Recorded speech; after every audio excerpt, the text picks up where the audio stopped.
Another day, another basketball stories na naman ang pagkikwentuhan natin.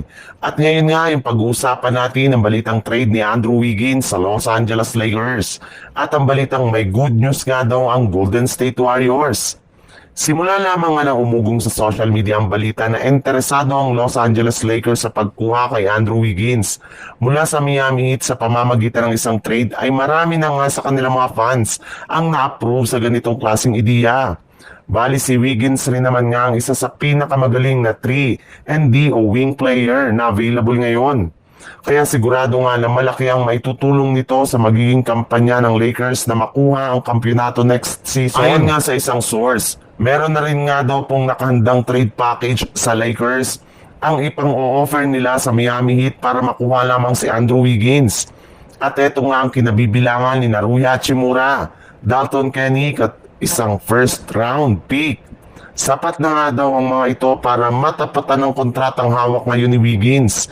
Isa pa, hindi rin naman nga matatanggihan ng Miami Heat ang ganitong klaseng package since malaki nga ang potensyal ni Dalton Kenick na maging kanilang bagong superstar at main player kapag pinagtuunan nila ito ng pansin.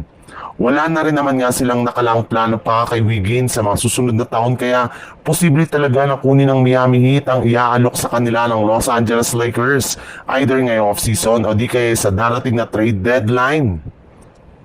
Sa ibang balita naman, kahit man nga may mga nagsilabas ang balita na ng mga nagdaang araw na pipirma na ng kontrata si Al Horford sa Golden State Warriors, ay wala pa rin naman ng official statement patungkol dito ang kanilang kupunan. Kaya medyo nag-aalanganin pa nga ang kanilang mga fans kung matutuloy pa ang ganitong klaseng transaksyon. Lalo pat 3 linggo na lang naman nga ang natitira bago ang training camp. Sila na lamang nga ang nag-iisang kupunan na wala pang ginagawa ni isa mang move ngayong off-season. May ilan pa nga nagsabi na posible nga daw na maantala at hindi pa ito matuloy lalo pat hanggang ngayon nga ay wala pa rin ngang nangyayari sa kalagayan at sa trade ni Jonathan Kuminga. Ngunit ayon nga sa pinakahuling inilabas na balita ng isang NBA insider mula mismo sa Golden State Warriors, na rin naman nga daw na magiging official ang pagpapapirma nila kay Al Horford next week. Isusunod na rin naman nga dito ang pagbibigay ng bagong kontrata kay Gary Payton II.